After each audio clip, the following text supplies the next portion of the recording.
খাইতে হয়, রক্ত ছাড়া ইসলাম কায়েম হয় না। এবং রাসূলুল্লাহ সাল্লাল্লাহু আলাইহি ওয়াসাল্লাম মানসিকভাবে ভেঙে পড়া সাহাবায়ে কেরামকে বুঝাইয়া বুঝাইয়া ঈমান বলিমান করছেন, শক্ত করছেন। এক নাম্বার কাজ মক্কার এক নাম্বার কাজ মানে কি? মানসিক গঠন। রাসূল সাল্লাল্লাহু আলাইহি ওয়াসাল্লাম এক নাম্বার যারাই তাওহীদ শিরক ছেড়ে তাওহীদের পক্ষে আসতেন তাদেরকে রাসূলুল্লাহ সাল্লাল্লাহু আলাইহি ওয়াসাল্লাম সান্ত্বনা দিতেন, মানসিকভাবে এরকম ভেঙে পড়ো না। এজন্যই তো আমরা দেখি কোরআনের তাফসীর বিদ্যারা আছেন, আপনারা লক্ষ্য করে দেখেন যেই সূরাগুলো মক্কায় নাযিল হয়েছে। বসেন, সময় অল্প, 10 মিনিট। আবার আপনারা এমন ডিস্টার্ব করে কথা বলবো কেমনি বলে যান। 10 মিনিট সময় কি কম বলছেন? এখানে 5টা 9টা কথা, 9টা কথা তো বলতে পারবো না। নবীজির রাষ্ট্র মক্কায় করা দায়িত্ব পালন করছেন, ইসলামী রাষ্ট্র ব্যবস্থা। এটা আমার দেখতে হবে না আমাকে? মদিনায় ছিল কয়টা? 6টা। কত সুন্দর কথা। আর রাহিকুল মাহতুম কিতাবে গুলো দেখেন না, এগুলো না বলতে আজকের বয়ান কি? এটা মূলই তো এটা। রাসূল ইসলামী রাষ্ট্র ব্যবস্থায় মূল কি করছে এটা আমাদের জানা দরকার আছে না ভাই? এইজন্য তাফসীরবিদরা দেখেন, ও প্রত্যেকটা তাফসীর গুলো দেখেন, মক্কা সূরাগুলোতে তাকিয়ে দেখেন সান্ত্বনামূলক আয়াত নাযিল। আগের পূর্বের নবীদেরকে কিভাবে কষ্ট দেওয়া হয়েছে ওইটা নাযিল করে দিয়েছেন মক্কি সূরায়। কারণ মক্কায় এই সূরা যখন নবী পড়া শোনাইতেন আর যে সমস্ত সাহাবায়ে কেরামে কষ্ট নির্যাতন করতেন কাফেররা, এগুলো শুনলে, এই ওহী কোরআনের এই মক্কি সূরাগুলো শুনলে তারা ধৈর্য ধারণ করাটা তাদের জন্য সহজ হয়ে যেত। এজন্য রাসূল সাল্লাল্লাহু আলাইহি ওয়াসাল্লামের মক্কায় কাজ ছিল এক নাম্বার, 3 কাজের 1 নাম্বার কাজ মানসিক গঠন, 2 নাম্বার কাজ সামাজিক গঠন। সামাজিক গঠন ছিল। সামাজিক গঠন কি? যারা মুসলমান হইতো তাদেরকে বলতো কাফেরদের সাথে কোনো সম্পর্ক নাই, যদি তোমাদের বাবা হোক, আত্মীয় স্বজন হোক না কেন, তারা কাফের। কাফেরের সাথে মুসলমানের কোনো কি নাই, সম্পর্ক নাই। এজন্য তোমরা যারা মুসলমান হইছো তোমাদের সামাজিক ভাবে তোমাদের আলাদা সমাজ। তোমরা এইভাবে রাসূলুল্লাহ সাল্লাল্লাহু আলাইহি ওয়াসাল্লাম মুসলমানদেরকে আলাদা করতেন। সামাজিক ভাবে মুসলমানের যে সমাজ, ঈমানি সমাজ, তাদেরকে পৃথক করতেন কুফরি সমাজ থেকে। 2 নাম্বার কাজ গেল। 3 নাম্বার কাজ অস্তিত্বের জানান দেওয়া। নবী যে আখিরি নবী, এটা গোপনে দাওয়াত দিতেন। কোরআন যে নাযিল হয় গোপনে দাওয়াত। এবার রাসূলুল্লাহ সাল্লাল্লাহু আলাইহি ওয়াসাল্লাম গোপনে না, মক্কায় নির্যাতন নিপীড়ন উপেক্ষা করে রাসূল প্রকাশ্যে দাওয়াত দেওয়া আরম্ভ করছে। ঘরে যায় তায়েফে, ঘরে মক্কায়, ঘরে বিভিন্ন জায়গায় দাওয়াত দেয়। আর রাসূলকে নির্যাতন করে, কেউ থাপ্পড় দেয়, কেউ লাঠি মারে, কেউ থুতু মারে, তারপরেও দাওয়াতের কাজ বন্ধ করে না। সুবহানাল্লাহ বলবেন না? অস্তিত্বের জানান আমাকে দিতেই হবে। এটা সেই মুনাজ্জিল মিনাস সামা কোরআন, যেই জমিন আল্লাহর, যেই চন্দ্র আল্লাহর, যেই সূর্য আল্লাহর, এই জমিন পরিচালনা হবে একমাত্র আল্লাহর কালামুল্লাহ দিয়ে। এর অস্তিত্ব জানান দেওয়ার জন্য রাসূলুল্লাহ গোপনে দাওয়াত না, প্রকাশ্যে দাওয়াত। নির্যাতন নিপীড়ন সহ্য করে প্রকাশ্যে দাওয়াত আরম্ভ করছে। যার কারণে রাসূলুল্লাহ সাল্লাল্লাহু আলাইহি ওয়াসাল্লামের সাহাবীদেরকে অনেক নির্যাতন করছে। লাভ নাই, নির্যাতন করে এক পর্যায়ে মদিনায় হিজরতের কথা আসলো। আল্লাহর নবী হিজরতে চলে গেছেন কোথায়? মদিনায়। মদিনায় যে 6 কাজ, কয় কাজ? 6টা কাজ করছেন। 1 নাম্বার মসজিদ ভিত্তিক সমাজ গঠন। মসজিদ ভিত্তিক কি? সমাজ গঠন। মদিনার কাজ। মক্কার 3 কাজ চলে গেছে। মদিনার কাজ 1 নাম্বার কাজ মসজিদ ভিত্তিক সমাজ গঠন।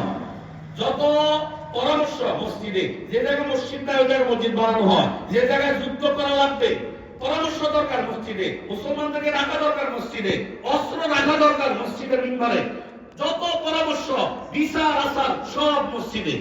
রাজনীতি, ইসলামী রাজনীতি কিভাবে করা যাবে, ইসলামী বিচারের ফায়সালা কিভাবে কি হবে, এগুলো সব পরামর্শ হয়তো কোথায়? মসজিদে।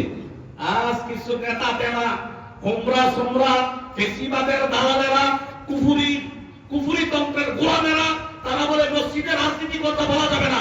তারা 100% কুফরিতে দালাল, ঠিক না বলে? কাফের শৈলাচারের দালালেরা হুঁশিয়ার। রাসূল মদিনার 6 পদক্ষেপের কর্মসূচির 1 নম্বর মসজিদে উনি মসজিদ ভিত্তিক সমাজ গঠন করছেন। এই জায়গায় বিচার, এই জায়গায় রাষ্ট্র পরিচালনার পরামর্শ, এই জায়গায় অস্ত্র, কোন জায়গায় যুদ্ধ হইবে, কোন জায়গায় কি বিচার হবে, সব মসজিদে ফায়সালা করতেন। আর আজকে আমাদেরকে মসজিদে বলা যাবে না, এটা বলা যাবে না, এর মসজিদে কি রাজনীতির জায়গা? এই বেটা, মসজিদে রাজনীতির জায়গা না, কিসের জায়গা রে? পতিতালয় রাজনীতির জায়গা? কোরআন রাজনীতি, কোরআন ইয়াহকুম বিমা আনজালাল্লাহু ফাউলাইকা হুমুল কাফিরুন ফাসিকুন জালিমুন। সূরা মায়েদা আছে না নাই? যারা আল্লাহর নাযিলকৃত বিধান দিয়ে বিচার করে না, আমি আল্লাহ যেই বিধান নাযিল করছি কোরআনের মধ্যে সেই বিধান দিয়ে বিচার করে না, সেই বিধান দিয়ে ফয়সালা করে না, তারা জালেম, তারা ফাসিক, তারা কাফের। আল্লাহর বিধান বুঝি পছন্দ হয় না? মানবতন্ত্র, মানুষের বানানো আইনের কাছে মাথা কেন নত করবা? বুঝা গেল মানুষের বানানো আইনের কাছে মাথা যদি তুমি নত করো তাহলে বুঝা গেল আল্লাহর আইন তোমার কাছে ভালো লাগে না, আল্লাহর আইনটাকে তুমি ছোট করে দেখো। তাহলে এই জায়গায় যদি কেউ মনে করে আল্লাহর আইন এখন চলে না, কোরআন এখন চলে না, এইটা যে যারা এই কথা মনে করবো তারা কি বলেন? কাফের। বিমান সাল্লাল্লাহু ফাউলাইকা হুমুল কাফিরুন। আল্লাহর বিধান দিয়ে যারা বিচার করে না, চায় না বিচার হোক, জমিন তার, আইন তার, ঠিক না বলেন? এই বেটা হুমরা সুমরা নিজে আনা চোর বাটপার আব্রাহাম লিঙ্কন ফরদা পিপল বাইদ পিপল অফ দা পিপল। এই বেটা এটা তো কুফরি মতবাদ। একমাত্র ফরদা আল্লাহ, বাইদা আল্লাহ, বাইদা মুহাম্মদ, ঠিক না বলেন? ঠিক। এর বেটা গণতন্ত্র। এই কথা নবীজি প্রথমেই মসজিদের মধ্যে এক নাম্বার মসজিদ ভিত্তিক সমাজ গঠন মদিনার এক কাজ। দুই নাম্বার কাজ ভাতৃত্ববোধ বন্ধন। সাহাবীরা দেখে দিছে, এই সাহাবী আনসারী সাহাবীর মুহাজির ভাইরা কই? আনসারী সাহাবীদেরকে বলে এরা তোমার ভাই, ইজ্জত করে মক্কা থেকে আসছে। কেমন ভাবে নাম দিছে? কারো জমি দিয়ে দিছে। দুইটা বউ আছে, একটা তালাক দিয়ে আরেক ভাইকে দিয়ে দিছে মুহাজির ভাইকে, কিন্তু তলব কইরা। ভাতৃত্ববোধ কাকে বলে? রাসূল দেখাইছে। এই এগুলো যদি আমরা ফলো না করি, আমরা কখনো ইসলামী খেলাফত কায়েম করতে পারবো না, কখনো জমিনে কোরআনী শাসন কায়েম করতে পারবো না। মদিনার 6 কাজ, মক্কার 3 কাজ চলে গেছে। মদিনার এই 6 উসুলের দিক থেকে যদি আমরা না চলি, আমরা কখনো সফলকাম হব না। প্রভু নবী ভাতৃত্ববোধ 1 নাম্বার, 2 নাম্বার ভাতৃত্ববোধ ইয়া করছেন। ভাই ভাই মুসলমান, কালেমা মুসলমান, কোন জামাত না, হেফাজত না, সর্বনাই না, আমার ইসলামী ভাই পুরা আল্লাহর বান্দা, নবীর উম্মত, সে আমার ভাই, ঠিক না বলেন? দলাদলি দলাদলি করেই শেষ। এজন্য বলেন রাসূল বলেন ক্বালা রাসূলুল্লাহ সাল্লাল্লাহু আলাইহি ওয়াসাল্লাম কুনু ইবাদাল্লাহি ইখওয়ানা আল মুসলিমু আখুল মুসলিম। তোমরা আল্লাহর বান্দা হিসেবে ভাই ভাই হয়ে থাকো, কে কোন দল কে কোন দল এই চিন্তা করিও না। আর যদি এক ভাই আরেক ভাইরে বাদ দাও, কাফেররা তোমাদের উপর সরা হয়ে যাবে। গণতন্ত্র গণতন্ত্র, এখনো গণতন্ত্রে গোলাম কেন? এক ভাই আরেক ভাইরে দেখতে পারে না, এক ফির আরেক ফিরে দেখতে পারে না, অথচ সে আমার মুসলমান ভাই। তার বিরুদ্ধে আমি কেন কলম করি? তার বিরুদ্ধে আমি কেন কথা বলি? আমাদের নবী এক, আল্লাহ এক, কোরআন এক। তাহলে তাকে বাদ দেওয়ার সুযোগ আমার নাই, সে আমার ভাই। এজন্য রাসূলের দ্বিতীয় কাজ মদিনায় যাইয়া ভাই ভাই বানায় দেওয়া, সবাইকে ভাই ভাই হয়ে দাও। সবাই ভাই ভাই হয়ে গেছে কিনা? মুসলমান ভাতৃত্ববোধ 3 নাম্বার মদিনার কাজ। বিভিন্ন গোত্রের সাথে চুক্তি। মদিনার মধ্যে কাফেরদের গোত্র ছিল, ইহুদিদের সাথে তোমরা তোমাদের ধর্ম পালন করো, বাধা দেব না, আমরা আমাদের ধর্ম পালন করবো শান্তির সাথে। কারণ মদিনায় তো এখনো পুরাপুরি করা যাবে না। সবার সাথে ইহুদিদের সাথে চুক্তি হয়েছে, আশেপাশে যারা আছে চুক্তি হয়েছে যে তোমরা তোমাদের ভাবে চলো, আমরা আমাদের ভাবে। রাসূল কি সুন্দর কাজ করছে। 4 নাম্বার মদিনার সনদ, সংক্ষেপ করে দেন, সংক্ষেপ করে বলতেছি। 4 নাম্বার কাজ মদিনায়, মদিনার সনদ। নবীজি একটা সনদ লেখছে। এই সনদের মধ্যে লেখা হয়েছে রাসূলুল্লাহ সাল্লাল্লাহু আলাইহি সাল্লাম রাষ্ট্র পরিচালনায় অমুসলিম যারা আছে তাদের কি কি পাওনা, তাদের সাথে কি কি ব্যবহার করতে হবে, এই বিশাল একটা মদিনার সনদ লেখা হয়েছে। এই 4 নাম্বার মদিনায় যে কাজ, মদিনার সনদ। মদিনার সনদ এক জালেমে বলছিল মদিনার সনদে দেশ সারা হবে বলাইছে। হ্যাঁ, ঠিক না? ঠিক না বলেন? কি হলো মদিনার সনদে খুন করছ? মদিনার সনদে শাপলা সত্তরে মারছিলি, মদিনার সনদে চিলকায় হত্যা করছিলি। এগুলো বললে আমি বলা ভালো না, হুজুরে ভালো না, হুজুরে রাজনীতি কথা কি? জালেমের বিরুদ্ধে কথা বলে কি রাজনীতি? জালেম তো জালেম, ঠিক না বলেন?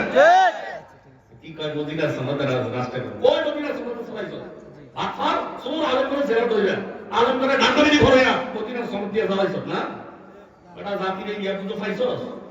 তাহলে মদিনার সনদের 1 নম্বর ভূমিকা অনেক রাহিতুল মুখতারের মধ্যে আছে যে প্রত্যেক উম্মতের প্রত্যেক ধর্মের নিজ নিজ ভাবে চলবে স্বাধীনভাবে, এবং ইহুদি সম্প্রদায়ের লোক তাদের নিজের উপার্জন দ্বারা তাদের আয়ের দায়িত্ব তাদের। তারপরে এরকম ভাবে কোনো অন্যায় অবিচার হবে না, জুলুম যে জালেম হবে মাজলুমের পক্ষে সবাই দাঁড়াবে, মদিনা সনদের লেখাগুলো। এরপরে মদিনায় কোনো হাঙ্গামার সৃষ্টি হলে রক্তপাত করা যাবে না, মদিনায় কোনো হাঙ্গামা রক্তপাত হলে এর বিচারের উকিল হবে, জজ হবে মুহাম্মদুর রাসূলুল্লাহ সাল্লাল্লাহু আলাইহি ওয়াসাল্লাম। এগুলো মদিনার সনদের মূল ধারা। কথা বুঝেন? 5 নাম্বার, বহির্বিশ্বে তুমি সিটি বানাইছেন, দাওয়াত, সিটি দিয়া দাওয়াত, দেশে বিদেশে সিটি দিয়া কি করছেন? দাওয়াত। এই লোকেরা ইসলামের সহায়তায় আসো, সিটি না মানলে যুদ্ধ, সিটি না মানলে কি যুদ্ধ। যদি আমাদেরকে আমাদের কুফরি মতবাদের দেশ চালানো যাবে না, জমিন যার আমি মুহাম্মদ রাসূলুল্লাহ তার আইন দিয়ে দেশ চালাবো, যখনই মানবে না তখনই জিহাদ। ঠিক না বলেন? যখনই জিজিয়া প্রদান করবে না, আমাদের আন্ডারে চলবে না, আমরা তোমাদের মানবতন্ত্রে বিশ্বাসী না, আমরা আল্লাহর তন্ত্রে দেশ চালাবো, আমাদের জিজিয়া দিয়ে থাকবা, মানবা না জিহাদ, না মানলে জিহাদ, মানবা তো জিজিয়া দিয়ে থাকবা, মুসলমান যে সুবিধা পাবে তোমরাও সেই সুবিধা পাইবা। ঠিক না? হ্যাঁ, এভাবে চিঠি দিচ্ছেন। 5 নাম্বার। 6 নাম্বার, সেনাবাহিনী গঠন। মদিনায় সেনাবাহিনী গঠন করেছে রাসূলুল্লাহ সাল্লাল্লাহু আলাইহি ওয়াসাল্লাম। এই 6 কাজ মদিনায় করছে। কয় কাজ? 6 কাজ। আমরা যদি আর রাহিকুল মাহতুমে দেখবেন আছে, সিরাতে মুস্তাফার মধ্যে আছে, এই 6 কাজ যদি আমরা করি, এই 6টা কাজের আমরা ভাই ভাই হয়ে যদি চলি, সবার জেহেন কেউ যদি হয় ইসলামী রাষ্ট্র কায়েম করা, খেলাফত কায়েম করা, আল্লাহর কসম কোন বাতিল কোন রাম বাম আমাদের কাছে এরকম ভাবে মাথা তারা দিয়ে উঠতে পারবে না। ঠিক না বলে? আমরা এক হয়ে যেতে হবে। এই 6টা কথা নবীজির যেই মদিনার যেই সনদ এবং এই 6টা কর্মসূচির মদিনায় করছেন, ওই 6টা কর্মসূচি আমাদেরকে পালন করে ইসলামী খেলাফতের জন্য, কোরআনী শাসনের জন্য আমরা সমস্ত মুসলমানকে এক হওয়ার তৌফিক দান করুন। আমিন। ওয়া আখিরু দাওয়ানা আলহামদুলিল্লাহি রাব্বিল আলামিন। আসসালামু আলাইকুম ওয়া রাহমাতুল্লাহ।